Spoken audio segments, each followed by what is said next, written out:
बिस्मिल्लाहिर्रहमानिर्रहीम। अस्सलाम वालेकुम नाज़रीन, मैं हूं ज़ुल्करनैन हैदर। आप देख रहे हैं यूट्यूब चैनल। नाज़रीन, आज जो समाअत हुई है इमरान खान की अलकादर ट्रस्ट यूनिवर्सिटी के हवाले से, उसकी समाअत का आपको अहवाल बताते हैं कि होता क्या रहा है, समाअत के दौरान क्या क्या कुछ हुआ, और साथ ही साथ ओवरऑल जो मुल्की सूरत हाल है, फ़ौज को तलब कर लिया गया है, क्या कर्फ्यू नाफिज करने जा रहे हैं, उसकी डिटेल भी आपको बताते हैं। तो सबसे पहले बात करते हैं समाअत की।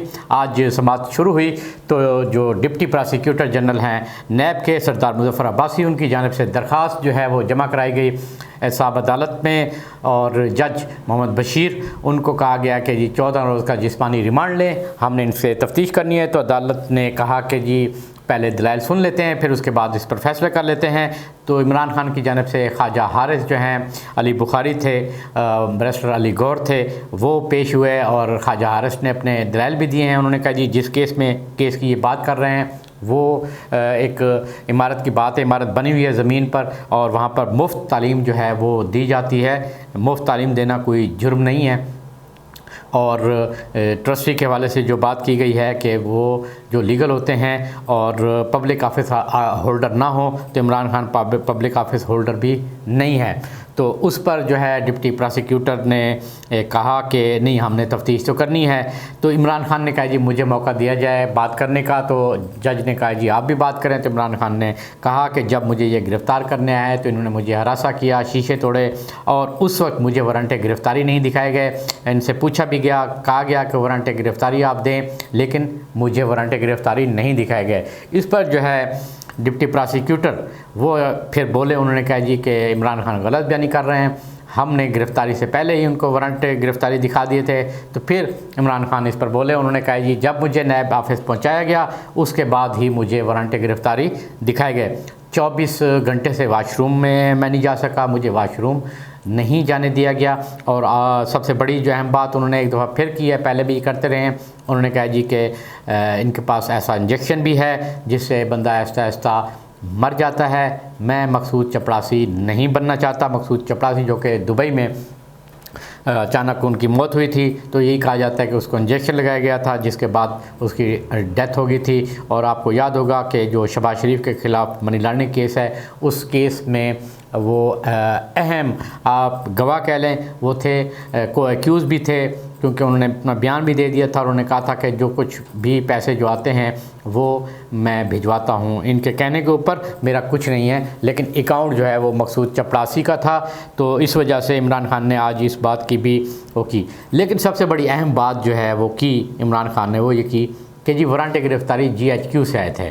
तो उस पर जो है कोई जवाब जो है नैब की जानिब से नहीं आया गया। इमरान खान ने कहा जी जो रिकॉर्ड लेना है मुझसे ले लें, मैं बात को एडमिट कर रहा हूँ। और उन्होंने एक बात की, उन्होंने कहा जी ये जो पैसे आए थे ये कबीना की मंजूरी से आए थे, और अगर हम उसकी मंजूरी ना लेते, अगर यस ना करते, तो ये पैसे हमें ना मिलते, पैसे वापस चले जाते।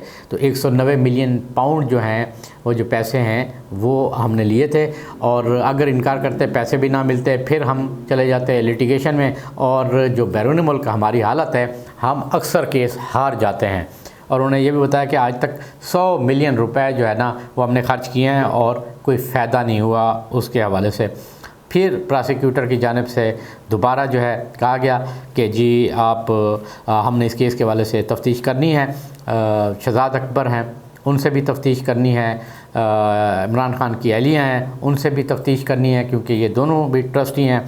और शहजाद अकबर के हवाले से भी बताया गया कि जी नैब ने कार्रवाई शुरू की हुई है, उनके रेड वारंट के लिए लिखने का काम जो है, कागज़ी कार्रवाई वो शुरू कर दी गई है। तो ये जो है फ़ैसला फिर महफूज हुआ, और उसके बाद जो है अदालत ने ये फ़ैसला सुनाया। एहसाब अदालत के जज मोहम्मद बशीर ने, उन्होंने 8 रोज़ा जिस्मानी रिमांड जो है वो दिया है, और उस पर कहा गया है कि 17 मई को दोबारा पेश किया जाए। साथ ही साथ तोशाखाना केस था जिसके हवाले से काफ़ी अरसे से हुकूमत कोशिश में थी कि फ़र्द जुर्म आयद हो, मगर नहीं हो सकी थी। आज उस केस की समाअत भी पुलिस लाइन में ही रख दी गई। जज एडिशनल सेशन जज जो है उनको भी वहीं बुलाया गया और उन्होंने कार्रवाई शुरू की। तो PTI के वकला थे, उन्होंने बाइकाट किया, उन्होंने कहा जी तोशाखाना की जो फ़र्द जुर्म की कार्रवाई है इसको मुलतवी किया जाए, क्योंकि हमारी दरख्वास्त इस्लामाबाद हाई कोर्ट में है। हम फ़र्द जुर्म के हवाले से के ख़िलाफ़ दरख्वास्त जो है वो दे चुके हैं, तो आप हाई कोर्ट का इंतज़ार करें। मगर अदालत की जानिब से कहा गया कि आज फ़र्द जुर्म आयद ही होगी, तो पीटीआई के वकला ने बाइकाट कर दिया कार्रवाई का, वो निकल के बाहर आ गए। लेकिन इस दौरान जो है जज ने जो चार्जशीट थी वो पढ़कर सुनाई और फ़र्द जुर्म आयद कर दी। इमरान खान की जानिब से सियत जुर्म से इनकार किया गया है। उन्होंने कहा जी मैं अपने ऊपर लगाए गए तमाम इल्ज़ामात से इनकारी हूँ और चार्जशीट के ऊपर दस्तखत भी नहीं करूँगा। अब उसकी समाअत जो है वो 13 मई को होगी। अब जो फ़र्द जुर्म के बाद अगली कार्रवाई होती है वो ये है कि इस्तग़ासा के जो गवाह होते हैं वो बुलाए जाते हैं कि वो आके बयान दें इन इल्ज़ामात के हवाले से कि ये इल्ज़ामात सच्चे हैं, और जब वो गवाही का सिलसिला मुकम्मल होगा तो फिर उसके बाद अदालत अपना हतमी फ़ैसला जो है वो सुनाती है। तो नाज़रीन ये थी इमरान खान के हवाले से समाअत की हद तक। अब अगर बात करें मुल्क भर की, तो मुल्क भर में अफरा तफरी ज़ोरों पर है। पेशावर में हालात बहुत ज़्यादा ख़राब हो चुके हैं, वहाँ पे शदीद किस्म की फायरिंग हुई है। फायरिंग के नतीजे में 4 अफराद जाँ बहक हो चुके हैं, 30 के करीब ज़ख्मी हैं, और रेडियो पाकिस्तान की जो सरकारी बिल्डिंग है वो जला दी गई है, वहाँ जो गाड़ियाँ थीं वो जला दी गई हैं। इस्लामाबाद में SP I9 का जो ऑफिस है वो जला दिया गया है, एक पुलिस की गाड़ी है उसको भी जला दिया गया है, रोड भी बंद हैं। पंजाब की अगर सूरत हाल की बात करें तो वहाँ पर भी ऐसे इसी किस्म के हालात हैं, लेकिन इंफॉर्मेशन का फ़्लो रुका हुआ है। सोशल मीडिया मुकम्मल तौर पे बंद है, नेट की सर्विस जो है वो भी बंद है। तो जो चीज़ फ़्लो के साथ आनी है इंफॉर्मेशन वो रुकी हुई है।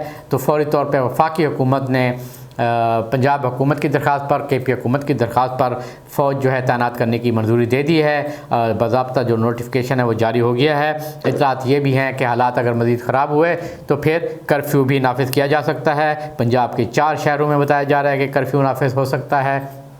इसी तरह KP में पेशावर में कर्फ्यू नाफिज़ हो सकता है। कोयटा के हवाले से भी इतलात आ रही हैं कि बलूचिस्तान हुकूमत ने भी इशारा कर दिया जी उनको भी फ़ौज चाहिए कि कोयटा में भी हालात ख़राब हैं, वहाँ भी कुछ हलाकतें हुई हैं, लेकिन अभी हतमी तौर पर तादाद जो है वो हम नहीं बता सकते, क्योंकि जो इंफॉर्मेशन है वो सरकारी सतह पे अभी तक कंफर्म नहीं हुई है। पेशावर वाली सरकारी सतह पर भी कंफर्मेशन इसकी हो गई है, और फुटेज भी सामने आ चुकी हैं कि किस तरीके से फायरिंग हो रही है, कौन फायरिंग कर रहा है, कौन किसको मार रहा है। तो ये जो सूरत हाल है वो काफ़ी ही संगीन हो चुकी है, और इसको कंट्रोल करने के लिए हुकूमत ने फ़ैसला किया कि जी फ़ौज को बुलाया जाए। और उसके बाद अब इस्लामाबाद में भी इंतज़ामिया ने ये फ़ैसला किया है कि क्यों ना फ़ौज को तलब किया जाए यहाँ भी।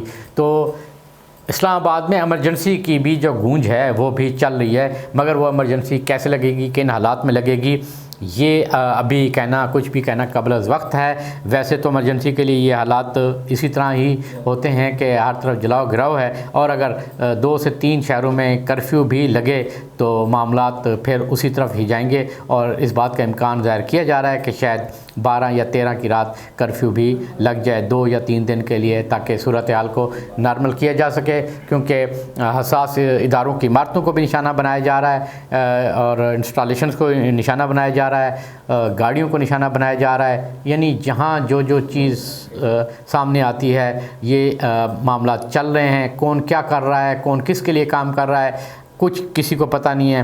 अगरचे PTI बारहा ये कह गई है कि जलाओ घिराव वाले का ताल्लुक़ PTI से नहीं है, हम इस चीज़ के हक़ में नहीं हैं। और इस्लामाबाद से जो असद उमर है उनको भी गिरफ़्तार कर लिया गया है, और नुक्से अमन के तहत उन्हें गिरफ़्तार किया गया है। नाज़रीन ये थी आज की ताज़ा तरीन। इंशाअल्लाह अगली वीडियो के साथ फिर हाज़िर होऊंगा, तब तक के लिए अल्लाह हाफ़िज़।